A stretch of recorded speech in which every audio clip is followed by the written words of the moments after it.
The truth about idolatry. The truth about idolatry. Now, we know in the section that we're in 1 Corinthians, that the Apostle Paul is dealing with a particular subject. This book deals with problems that face the Corinthian assembly and that face really all believers. Now, let me say something that I think is very basic. This, I believe, and by this I mean idolatry, is the most serious and contaminating sin there is. Now, I hope you get that. Idolatry is the most serious and contaminating sin there is. And the reason is because it strikes directly at the character of God. And once you have adulterated the character of God, you have lost the guidelines for any other moral judgment. And so Pandora's box is open and everything is going to be chaos unless there is the right perspective of God. I think there's no question but that idolatry is the most serious and contaminating of all the sins because it strikes directly at the character of God. That's why, out of the 10 commandments, the first 3 of them are directly related to idolatry. Because that's the beginning of everything. If you don't have the true perspective on God, everything is lost. Now, we need a close look at idolatry because if it's that important, if it's the worst sin of all, and if the Bible has so much to say about it, and believe me, I couldn't even begin to go through all the scriptures that talk about idolatry. If that's true, then we really ought to understand what this thing is. Now, listen. I'm going to give you several major points and a whole lot of subpoints. Don't worry about numbers and letters and things. Just get the point and we'll be all right. First of all, and I'm just going to give you a broad definition and then a particularized look at idolatry. First of all, idolatry is libel on the character of God. L-I-B-E-L. It is libel. It is slander on the character of God. Idolatry slanders God's character. And that, beloved, is the most fearful sin. You are striking at the heart of Satan. You are striking at the heart of the system. You are striking at the heart of sin when you libel God. The idolatrous heart, and here's the point, assumes that God is other than He is, and that is a terrible sin. Tozer says, and well says, a God begotten in the shadows of a fallen heart will quite naturally be no true likeness of the true God. End quote. You see, idolatry is not just wearing a loincloth and bowing down to a rock. Idolatry is not just kneeling before an image. Civilized people in our society don't do that very much. But idolatry, and this is important, is assuming God to be something He is not. It is to have either unworthy or erroneous views of God. That's idolatry.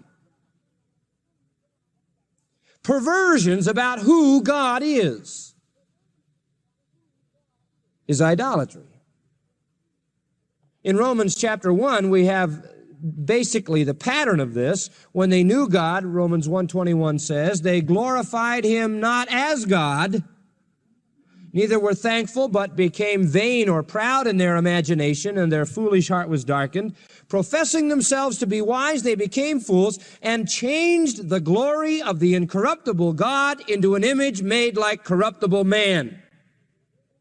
Man has always wanted to make God in his own image.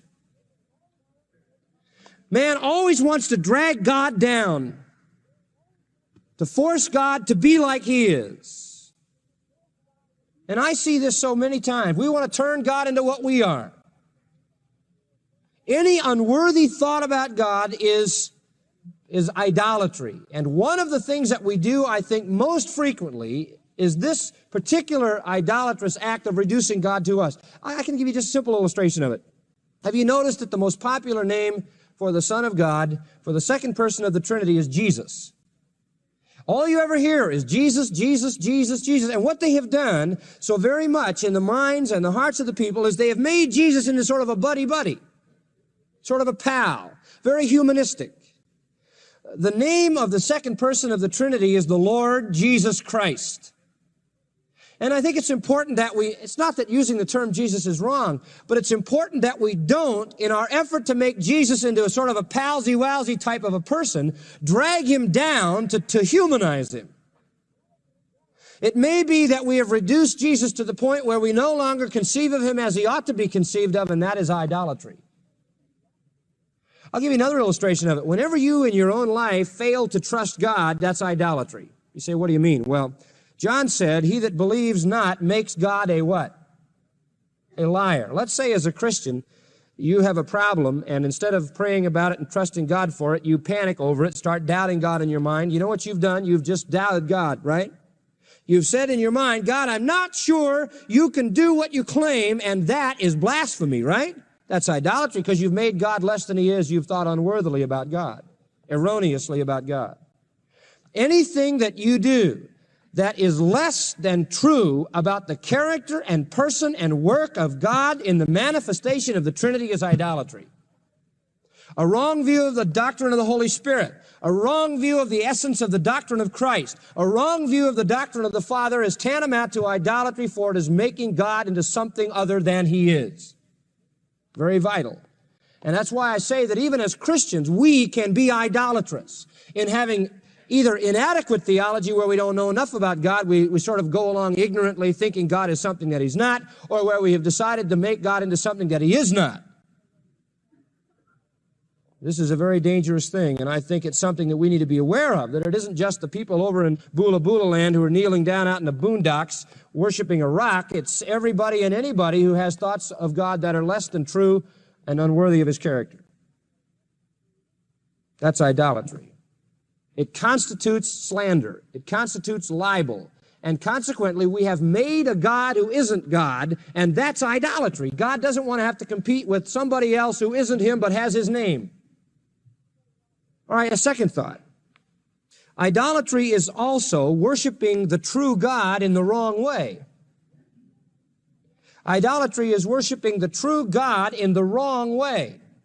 To give you an illustration of this, we need to only remind you of our study when we were earlier in the 10th chapter of 1 Corinthians and discussed Israel. We discussed the fact of making the golden calf, remember? In Exodus 32.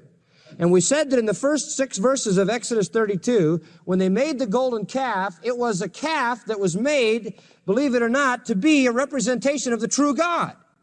They were representing the God who brought them out of Egypt. They were worshiping the right God, but in the wrong way, you see? There's a lot of that going on. Believe me, there's a lot of it. There are people today who are worshiping the true God in the wrong way. One way to do that is to worship the God of truth with emotion void of truth.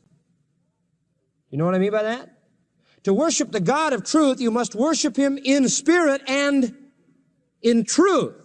But there are many people who just let their emotions go bananas and they call it worship and it has no orientation toward truth.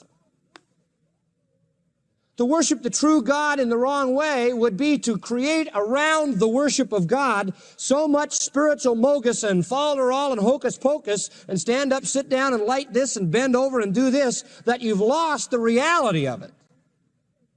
And instead of worshiping the God, you have substituted the form and you have a mindless kind of worship. There are all different ways to worship the true God in the wrong way.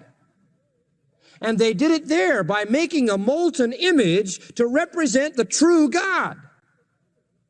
It says, Aaron said to them, now that the thing is made, let us declare a feast unto Jehovah, he says.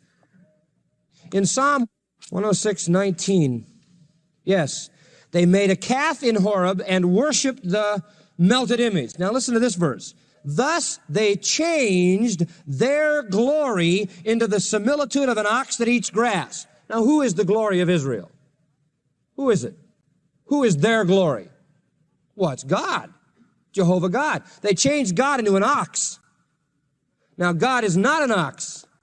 If you want to think thoughts less than true of God, less than worthy of God in any of the manifestations of his Trinity, you have missed the point and you have constituted idolatry. And throughout Israel's history, there was this strange intermingling of idolatry with the worship of God. And I see it so much today in the kind of worship of God that is mindless, that has no truth to it, where they're just supposedly worshiping God with sensual desire. It's sensual worship. When you do not worship God out of truth because you have no truth, then you tend only to worship God out of your senses, and you have a sensual worship. And that translates easily into the kind of pagan worship we know in the history of the world, right? Invariably, the false religious systems of ancient days were wed to sexual sin, weren't they? Because it was sensual worship. It was pure experience without basis or foundation. So you have that. On the other hand, you can have that cold, dead, formal creed kind of thing that really constituted Judaism in the time of Christ that was nothing other than idolatry as well, because they were worshiping the form rather than the God who was behind the form. All right. So I've given you two thoughts to begin with. Idolatry is libel on the character of God. Secondly, idolatry is worshiping God in the wrong way. Thirdly, now I'll give you some specifics on idolatry to help you to define it. Idolatry is worshiping any image.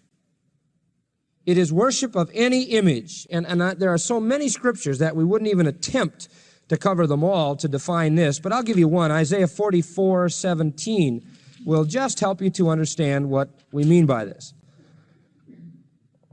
And he's discussing here idolatry and the stupidity of idolatry. And he's got a whole section on it here. They make a carved image, verse 9, and all of this. And they form a god, verse 10. And he goes on and on. He describes how they do it, how they build it, how they put it in the fire, and so forth. Verse 15, he makes a carved image. He falls down to it. He burns part of it in the fire. With part of it, he eats flesh. He roasts a roast and is satisfied. He warms himself, and so forth. So, verse 17, and the residue of it, he makes a god, even his carved image. He falls down unto it and worships it and prays to it and says, deliver me, for you are my God. Now, there's a perfect definition of an idol. The guy makes it in a fire. He sticks it on the ground. He bows down. He worships. He makes sacrifices. He says, you are my God. Do this, do this. That's idolatry, to worship any kind of image. We are not to worship an image of any kind. Don't ever substitute an image for the reality. The Bible is clear that we are not to bow down to images. I've heard people tell me many times that they have a picture of Jesus Christ over a little place where they always pray, and while they're praying, they always kneel before the picture of Christ. Now, idolatry isn't necessarily kneeling before the picture of Christ as long as you have the proper perspective, and it sure puts you in a position to confuse the issue, but it isn't necessarily idolatry if what's in your mind is the right thing. But still, we are not to worship images of any kind. To assume that there is some power behind some image is wrong.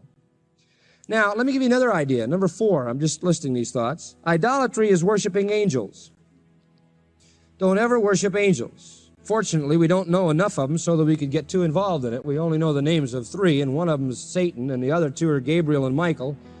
And we have a good illustration in the book of Revelation where John tried to worship an angel, and what did the angel tell him to do?